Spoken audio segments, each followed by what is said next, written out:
अब सीखेंगे आर्थिक समृद्धि और आर्थिक विकास के बारे में। तो आर्थिक समृद्धि किसे कहते हैं?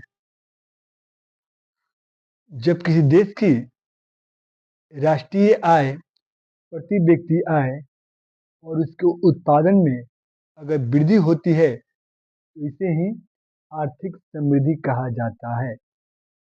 आर्थिक समृद्धि का मतलब होता है जब किसी देश की उत्पादन में, उसकी राष्ट्रीय आय में और उसकी प्रति व्यक्ति आय में अगर वृद्धि होती है तो इस परिवर्तन को आर्थिक समृद्धि कहते हैं। जानकारी के लिए बता दें कि आर्थिक समृद्धि जो है हमेशा संख्या में होती है, इसका मान संख्या में आता है, इसलिए इसको मात्रात्मक परिवर्तन कहते हैं। इसमें मात्रात्मक परिवर्तन होता है। उदाहरण के लिए बात करें, मान लीजिए कि किसी देश के उत्पादन पिछले वर्ष की तुलना और अधिक हो जाए तो इसे आर्थिक समृद्धि कहते हैं। यहाँ एग्जाम्पल दिया है कि किसी देश की निश्चित अवधि में उत्पादन 2 बिलियन से बढ़कर 3 बिलियन हो गया है, यानी इसमें 1 बिलियन की वृद्धि हुई है, जो मात्रात्मक है, संख्यात्मक है। इसलिए इस वृद्धि को आर्थिक समृद्धि कहा जाता है। मान लीजिए कि भारत में रहने वाले व्यक्तियों की पिछले वर्ष की तुलना में अगर आय में वृद्धि हो जाती है तो यह वृद्धि क्या कहलाती है? आर्थिक समृद्धि कहलाती है। यानी आर्थिक समृद्धि में उस देश के उत्पादन में, राष्ट्रीय आय में और प्रति व्यक्ति आय, ये 3 चीजों में वृद्धि होती है। अब आगे चर्चा करते हैं आर्थिक विकास किसे कहते हैं। बता दें कि किसी देश के उत्पादन, राष्ट्रीय आय और प्रति व्यक्ति अगर आय में वृद्धि के अलावा लोगों के जीवन स्तर अगर ऊंचा होता है, शिक्षा और साक्षरता दर में बढ़ोतरी होती है, जीवन प्रत्याशा में सुधार होता है, पोषण स्तर में सुधार होता है और स्वास्थ्य सेवाओं में सुधार होता है, लोगों में खुशहाली आती है, अगर इसमें वृद्धि होती है तो कहा जाए कि वह देश आर्थिक विकास कर रहा है। आर्थिक समृद्धि में केवल 3 चीज का अध्ययन किया जाता है, जबकि आर्थिक विकास में आर्थिक समृद्धि के अलावा वहाँ के लोगों को जीवन स्तर उठ जाता है, शिक्षा स्वास्थ्य में सुधार आता है, जीवन प्रत्याशा में सुधार आता है। जीवन प्रत्याशा क्या होता है कि लोगों का औसत जीने का उम्र, भारत में जीवन औसत प्रत्याशा 72 साल है। पोषण स्तर में सुधार, स्वास्थ्य सेवा में सुधार, लोगों में खुशहाली में सुधार, तो माना जाए कि वह देश आर्थिक विकास कर रहा है। अब जानकारी के लिए बता दें कि आर्थिक समृद्धि जो है संख्या में मापा जाता है, इसलिए वह मात्रात्मक होती है, जबकि आर्थिक विकास संख्यात्मक और गुणात्मक दोनों होता है। यानी इसमें संख्यात्मक के साथ साथ लोगों का, वैसे चीजों का अध्ययन किया जाता है जो संख्या में मान उसका नहीं निकाला जा सकता है। आर्थिक विकास के संदर्भ में 2 विद्वान जो थे, इनमें बड़ी अथक मेहनत किया है, जिसमें एक विद्वान थे पाकिस्तान के अर्थशास्त्री महबूब उल हक और दूसरे थे भारत के अर्थशास्त्री अमर्त्य सेन।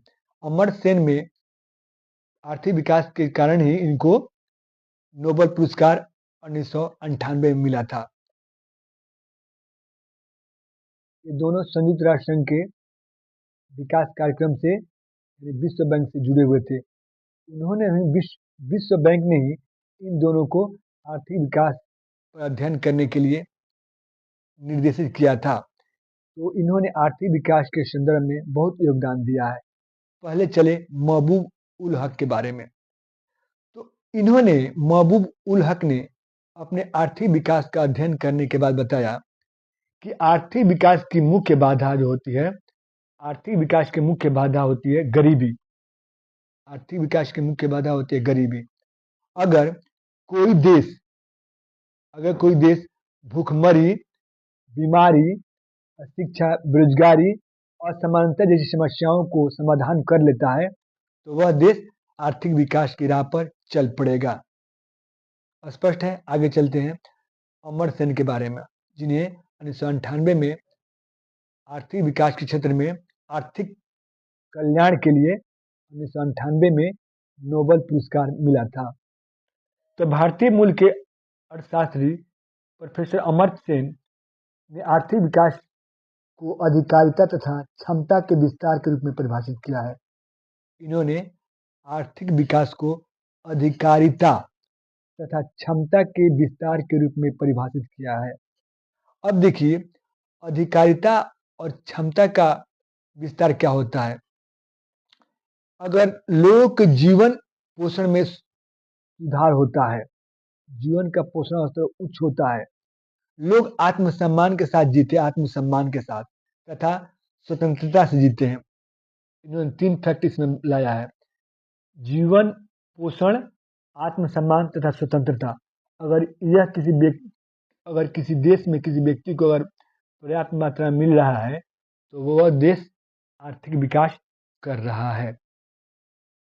अब आगे जानते हैं किसी देश की आर्थिक विकास किन किन कारकों पर निर्भर करता है। वह कौन कौन से कारक है जिस पर किसी देश की आर्थिक विकास निर्भर करता है। तो पहला कारक है प्राकृतिक साधन संसाधन। अगर किसी देश में प्राकृतिक संसाधन पर्याप्त मात्रा में होता है, अगर उसका उपयोग उस देश द्वारा संतुलित ढंग से किया जाता है तो वह देश आर्थिक विकास ज़्यादा करेगा। लेकिन इसके अपवाद है।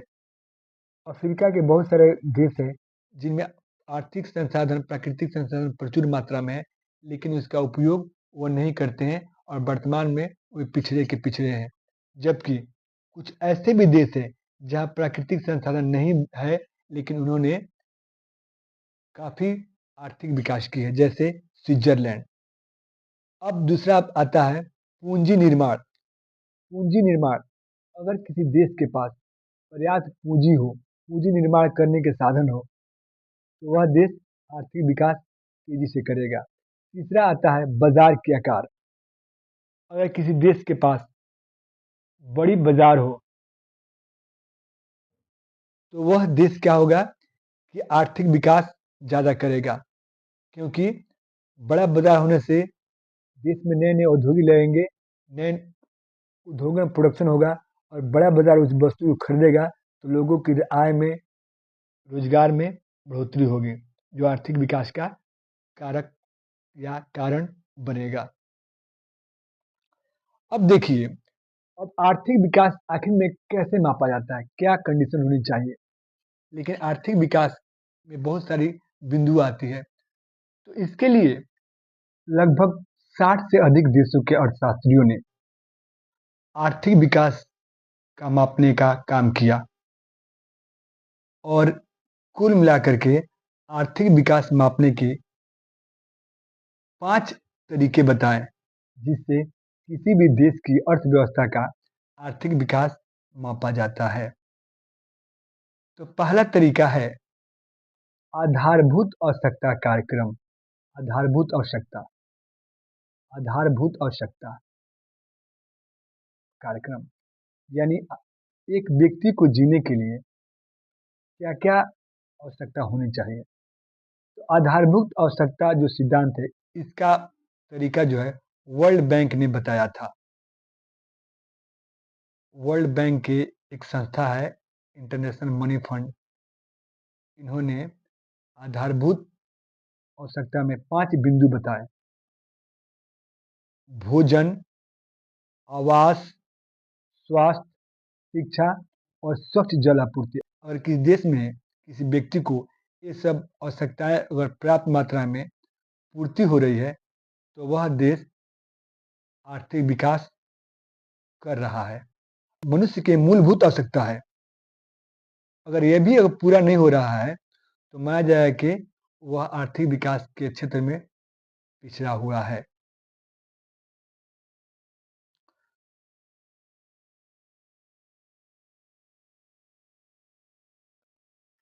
इसके बाद आता है दूसरा सिद्धांत में जीवन का भौतिक गुणवत्ता सूचकांक। जीवन का भौतिक गुणवत्ता सूचकांक जिसे PQLI कहा जाता है। जीवन का भौतिक गुणवत्ता सूचकांक यह आर्थिक विकास मापने का एक अवधारणा है। इस सिद्धांत के प्रतिपादन मॉरिस डेविस मॉरिस ने किया था। मॉरिस डेविस मॉरिस ने किया था। इन्होंने इसके लिए 3 बातें बताई, 3 सूचक बताया कि इस अंक पर किसी देश की आर्थिक विकास मापा जा सकता है। पहला चीज शिशु मृत्यु दर, वयस्क साक्षरता दर दूसरा चीज, और तीसरा 1 वर्ष की आयु की जीवन प्रत्याशा। इन्होंने इसके लिए अधिकतम मान 100 और न्यूनतम मान 1 रखा है। अगर कोई देश 100 की तरफ डेवलप करते जा रहा है, इसका मतलब है वो उसका आर्थिक विकास अधिक हो रहा है, और कोई व्यक्ति 1 की तरफ जा रहा हो, नीचे गिर रहा हो, तो इसका मान कि वह आर्थिक विकास की दृष्टि माना जाए कि वह आर्थिक विकास के क्षेत्र में पिछड़ रहा है, वहाँ कम आर्थिक विकास हो रही है। तो जीवन का भौतिक गुणवत्ता सूचकांक PQLI 3 सूचकों पर आधारित है: शिशु मृत्यु दर, वयस्क साक्षरता दर, 1 वर्ष की आयु की जीवन प्रत्याशा। याद कर लेंगे, एग्जाम में पूछता है। अगला आता है किसी भी देश की आर्थिक विकास को मापने के लिए PPP, purchasing power parity method. इस तरीका में 2 देशों के बीच का तुलनात्मक अध्ययन किया जाता है। इस अध्ययन में पता चलता है कि एक देश दूसरे देश से कितना डेवलप है। तो इस विधि का प्रयोग सबसे पहले 1993 में अंतर्राष्ट्रीय मनी फंड ने किया था। उन्होंने बताया 2 अलग अलग देशों के बीच में किसी वस्तु को खरीदने के लिए कितना पैसा खर्चा होता है, और इन्हीं खर्च के विनिमय को समायोजित किया जाता है, तो उस देश की क्रय शक्ति क्षमता निकाला जाता है। ध्यान देंगे, एक ही वस्तु को खरीदने के लिए 2 अलग अलग देश कितना पैसा देते हैं, इन दोनों देशों के बीच उस विनिमय दर को समायोजित कर लिया जाता है, तो इसे ही PPP कहा जाता है। उदाहरण के लिए देखें तो मान लीजिए कि अमेरिका में एक बर्गर की कीमत $5 है और भारत में उसी बर्गर की कीमत ₹300 है। जानते हैं कि $1 का विनिमय दर भारत में ₹80 है, तो ब्याज दर के हिसाब से $1 80 के बराबर हुआ, लेकिन क्रय शक्ति क्षमता के हिसाब से $5 का 300 के बराबर माना जाएगा। इस प्रकार पीपी के अनुसार विनिमय दर में 5 को 300 से भाग देने पर जो बचता है वह $60 प्रति व्यक्ति होगी। यही पीपीपी है, यानी किसी भी देश की विनिमय दर को समायोजित करने के बाद जो आता है वही पीपीपी होता है। आजकल विश्व बैंक विभिन्न देशों के साथ रहन सहन के स्तर की तुलना करने के लिए इस पीपीपी क्रय क्षमता शक्ति सिद्धांत का प्रयोग कर रहा है। क्रय शक्ति क्षमता के आधार पर भारतीय अर्थव्यवस्था विश्व की तीसरी बड़ी अर्थव्यवस्था है, जबकि प्रथम स्थान अमेरिका के है।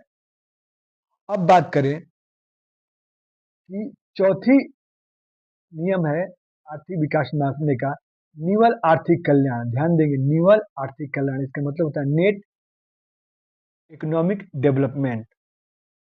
तो इस सिद्धांत को सबसे पहले डेली और कॉब महोदय ने 1989 में किया था, और बाद में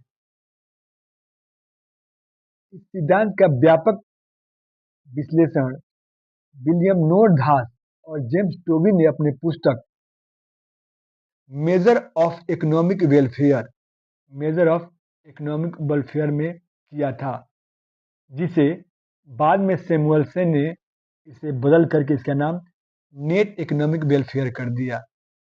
और सैमुअलसन महोदय ने बताया किसी भी राष्ट्र का निवल आर्थिक कल्याण फॉर्मूला आर्थिक विकास मापने का सबसे उत्तम तरीका है। ध्यान देंगे। पूछ सकता है। अब अंतिम तरीका है मानव विकास सूचकांक। ये एग्जाम पूछता है कि मानव विकास सूचकांक में भारत का कौन सा स्थान है। तो मानव विकास सूचकांक में वर्ष 2025 में भारत का स्थान 130वां है। तो मानव विकास सूचकांक किसे कहते हैं? तो इस शब्द का प्रतिपादक 1990 में विश्व बैंक के एक अंग है जिसका नाम यूएनडीपी है, यूनाइटेड नेशन डेवलपमेंट प्रोग्राम से जुड़े अर्थशास्त्री महबूब उल हक और अमर सेन और उनके सहयोगी ने मिलकर के इस मानव विकास सूचकांक को खोजा। इसके तीन मूलभूत आयाम होते हैं। तीन मूलभूत क्या क्या आयाम होते हैं, एकदम अच्छा से ध्यान देंगे, क्योंकि एग्जाम में हमेशा ही पूछता है कि मानव विकास सूचकांक के कितने आयाम होते हैं। तो 3 आयाम होते हैं। पहला होता है जीवन प्रत्याशा। तो भारत में जीवन प्रत्याशा 72 साल है। उसके बाद शिक्षा में आता है स्कूली शिक्षा और प्रति व्यक्ति आय। यानी मानव विकास सूचकांक के लिए 3 सूचक प्रयोग किया जाता है, जिनमें नाम है शिक्षा, जन्म के समय जीवन प्रत्याशा और प्रति व्यक्ति आय। इस आधार पर मानव विकास सूचकांक की गणना होती है। इसके लिए अधिकतम मान 1 और न्यूनतम मान 0 रखा है। और इस तरह 4 देशों की सूची बनाई है, 4 तरह की सूची बनाई है। पहला सूची क्या होता है कि निम्न मानव सूचकांक वाले देश, निम्न मानव विकास सूचकांक वाले देश होते हैं, और जिनका सूचकांक 5.5 से 7 के बीच होता है वह मध्य मानव विकास सूचकांक वाले देश होते हैं। और जिनका सूचकांक 7 से लेकर 8 वाले होते हैं तो उच्च मानव विकास सूचकांक वाले देश हैं। और जिनका होता है सूचक का अंक 8 से 10, ऐसे सूचकांक नॉर्वे, स्विट्जरलैंड का स्थान आता है। जैसे कि मैंने बताया कि मानव सूचकांक के 3 अंग होते हैं। जीवन प्रत्याशा स्वस्थ में आता है, शिक्षा आता है, स्कूली शिक्षा, और प्रति व्यक्ति आय। भारत का स्थान देखें तो मानव विकास सूचकांक में 130वां स्थान है, जैसे पहले मैं बताया था। और भारत में लोगों के जीवन का औसत आयु 72 वर्ष है, ध्यान देंगे। अब आगे पढ़ते हैं मांग और आपूर्ति का सिद्धांत। तो मांग का नियम क्या कहता है? मांग का नियम कहता है कि मूल्य बढ़ने पर, ऊपर देखे ध्यान देंगे, मांग का नियम कहता है मांग वक्र में कि मूल्य बढ़ने पर मांग कम हो जाती है। सिंपल सी बात है कि जब वस्तु का मूल्य बढ़ेगा तो मांग कम हो जाती है, और मूल्य घटता है तो मांग बढ़ जाता है। इसे ही मांग का नियम कहते हैं।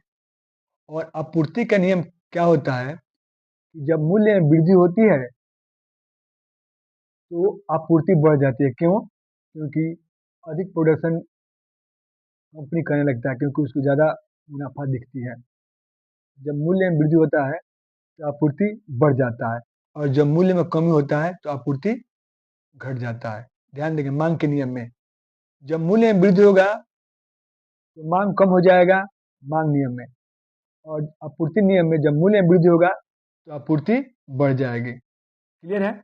लेकिन इसके अपवाद भी है। क्या अपवाद है? इसके अपवाद आता है कि वस्तु का कीमत, अगर वस्तु की कीमत घट बढ़ रहा है तो ये अपवाद हो गए। अब प्रतिस्थापन वस्तुओं की कीमत, इसमें भी आपूर्ति में भी वही नियम है, वस्तु का कीमत और प्रतिस्थापन वस्तु की कीमत। क्लियर? अब मांग के नियम में नेक्स्ट अपवाद क्या है? अगर किसी व्यक्ति की आय ज्यादा हो गई, कहीं से उसके पास ज्यादा पैसा आ गया, उसकी आय बढ़ गई, तो वस्तु का अगर कीमत ज्यादा भी रहता है तो वह उसको क्या खरीद कर लेता है, उसको खरीद लेता है। दूसरी चीज कि मान लीजिए कि मुझे आज ही अभी लैपटॉप चाहिए, तो अगर कीमत ज्यादा भी रहेगा तो हम लैपटॉप को खरीद लेंगे। तो इसे उपभोक्ता की पसंद या प्राथमिकता कहते हैं। क्लियर? और कभी कभी सरकार की नीतियां भी दबाव डालकर बताती है कि नहीं भैया, अब मूल्य कम रखिए। ये सब अपवाद हो गए। इसमें आपूर्ति में भी वही चीज आता है, सरकार की नीति आती है और उत्पादन की लागत। अगर मान लीजिए मूल्य घट रहा है लेकिन लागत भी कमी हो रही है, तो वह मार्केट में आपूर्ति होते रहेगी। तो ये सब आपूर्ति के अपवाद हुए। वस्तु की कीमत, प्रतिस्थापन वस्तु की कीमत, उत्पादन की लागत और सरकार की नीतियां। और मांग के नियम में भी वस्तु की कीमत, प्रतिस्थापन वस्तु की कीमत, उपभोक्ता की आय, उपभोक्ता की पसंद, ये सब क्या होगी, सरकार की नीतियां, ये अपवाद होंगे। अब यहाँ पिक्चर ध्यान से देखेंगे। मांग की वक्र में और आपूर्ति, रेड वाला जो है मांग वक्र है और ग्रीन वाला है जो आपूर्ति वक्र है। तो दोनों दोनों जिस बिंदु पर प्रतिच्छेद कर रही है, कट रही है, उस बिंदु को संतुलन बिंदु कहते हैं या संतुलन मूल्य कहा जाता है। ये जो है आपको संतुलन बिंदु है। अब आगे चर्चा करते हैं। आर्थिक क्षेत्र से बहुत सारे लोग कई काम करते हैं। कुछ लोग प्राथमिक क्षेत्र में काम करते हैं, कुछ लोग सेकेंडरी सेक्टर में काम करते हैं, कुछ लोग बहुत एक्सपर्ट होते हैं। तो उनको कुछ महिलाएं कोई काम करती है, कुछ लोग अवैध काम करते हैं। उनको अर्थव्यवस्था में कॉलर कहा जाता है। तो जैसे कि रेड कॉलर, जहाँ पिक्चर में देख रहे हैं रेड कलर की बनाया हुआ रेड कॉलर। तो रेड कॉलर वैसे व्यक्ति होते हैं जो प्राथमिक क्षेत्र जैसे कृषि में, वानिकी, मत्स्य, डेयरी आदि में काम करते हैं। तो वैसे श्रमिक जो है, कामगार जो होते हैं, उनको रेड कॉलर कहा जाता है। दूसरा आता है ब्लू कॉलर या ब्लू वर्कर। तो जो व्यक्ति उद्योग या विनिर्माण में कार्य काम करते हैं, उद्योग क्षेत्र में या निर्माण में काम करने, श्रमिक, मजदूर, कर्मी, कर्मचारी, ये सब ब्लू कॉलर हुए। अब आता है व्हाइट कॉलर। व्हाइट कॉलर किसे कहते हैं? तो वैसे व्यक्ति जो तीसरे क्षेत्र यानी सेवा के क्षेत्र में काम करते हैं, उसको व्हाइट कॉलर कहा जाते हैं। और गोल्ड कॉलर किसे कहा जाता है? वैसे व्यक्ति जो बहुत एक्सपर्ट होते हैं, वर्षों वर्षों तक किसी काम करने की विशेषज्ञता होती है और किसी संस्था के सबसे सुपीरियर ऑफिसर होते हैं, तो ऐसे व्यक्ति को गोल्ड कॉलर कहा जाता है।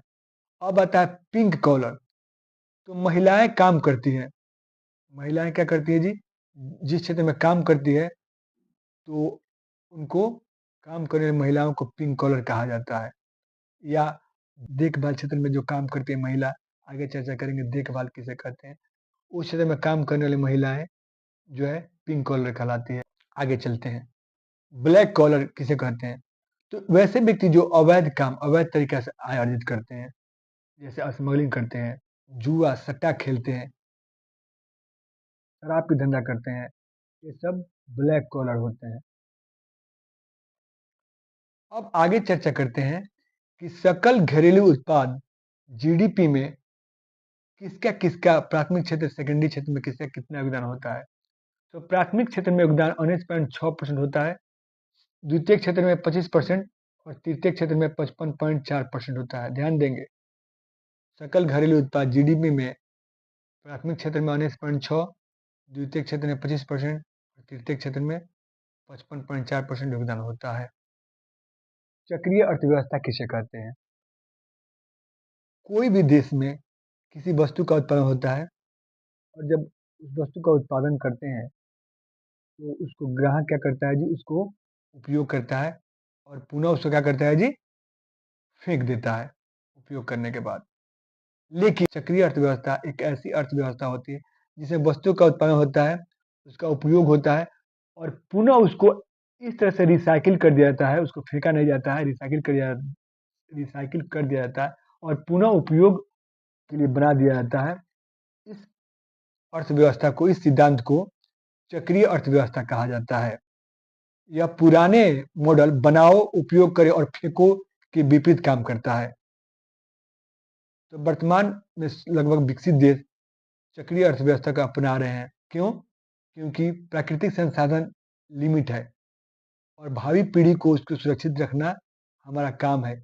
इसके लिए चक्रीय अर्थव्यवस्था अपनाना ज़रूरी है।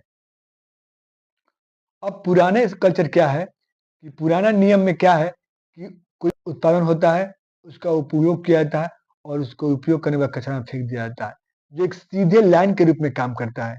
देख रहे हैं, प्रोडक्ट हो रहा है, उपयोग हो रहा है और फेंक दिया जा रहा है। तो जो एक सीधे में काम करता है, पुरानी अर्थव्यवस्था जो है, वो रैखिक अर्थव्यवस्था के रूप में काम करती है। यानी गरीब और पिछड़े देशों में जहाँ टेक्नोलॉजी की काफ़ी अभाव है, वहाँ रैखिक अर्थव्यवस्था पाया जाता है। भारत में भी कुछ वर्ष पहले यही अर्थव्यवस्था मौजूद थी। अब चर्चा करते हैं देखभाल अर्थव्यवस्था। यहाँ बहुत मजा है, अच्छा चीज़ है, बहुत आसान है, समझ में आ जाएगा। समाज में बहुत सारे लोग ऐसे होते हैं जो बुजुर्ग को, बच्चे को, अन्य कमजोर वर्ग को, जीव जंतु को, अपाहिजों को हेल्प करते हैं, सहयोग करते हैं। बदले में उनको कोई वेतन या कोई पैसा नहीं मिलता है। ऐसे व्यक्ति जो होते हैं ना, वे देखभाल वाले अर्थव्यवस्था के अंतर्गत आते हैं। दूसरा आता है, घर में महिलाएं काम करती है, सुबह से शाम तक काम करती है। वे बच्चों को खिलाती है, बुजुर्ग को सेवा करती है, सबको देखभाल करती है, लेकिन बदले में उन्हें कोई पैसा नहीं मिलता है। तो कोई भी व्यक्ति जो काम करता है, जो अच्छा से काम करता है या महिलाएं काम करती है, बदले में उन्हें कोई पैसा या मौद्रिक भुगतान नहीं मिलता है, तो ऐसे अर्थव्यवस्था को देखभाल अर्थव्यवस्था कहा जाता है। सामान्यतः देखभाल वाले अर्थव्यवस्था में महिलाएं आती है, इसके अलावा अन्य वॉलंटियर या अन्य संस्थान भी आती है। तो ये क्या क्या काम करते हैं? ये करते हैं, घरेलू काम करते हैं, बच्चों की देखभाल करते हैं, बुजुर्गों की देखभाल करते हैं, पशु पक्षियों अपाहिजों की देखभाल करते हैं, पर्यावरण संरक्षण करते हैं, लोगों में जागरूकता पैदा करते हैं और बदले में इनको कोई पैसा नहीं मिलती है और इनका जीडीपी में कोई योगदान नहीं काउंट किया जाता है। योगदान तो है, लेकिन इसको पैसा नहीं मिलता है, तो इन्हें काउंट नहीं किया जाता है। तो ऐसे अर्थव्यवस्था को देखभाल अर्थव्यवस्था कहा जाता है। अब विभिन्न क्षेत्रवार में देखेंगे कितना-कितना लोग जुड़े हुए हैं। तो प्राथमिक क्षेत्र में जैसे बताया गया इतना परसेंट, द्वितीय क्षेत्र में इतना परसेंट, तृतीय क्षेत्र में इतना परसेंट लोग को रोज़गार मिला है। प्राथमिक क्षेत्र में रोज़गार है 45.6, द्वितीय क्षेत्र में है 23.7 लोगों को रोज़गार मिला है और तृतीय क्षेत्र में 30.8 लोगों का रोज़गार मिला है। तो उम्मीद करता हूँ कि आप लोगों की आर्थिक समृद्धि समझ में आई होगी।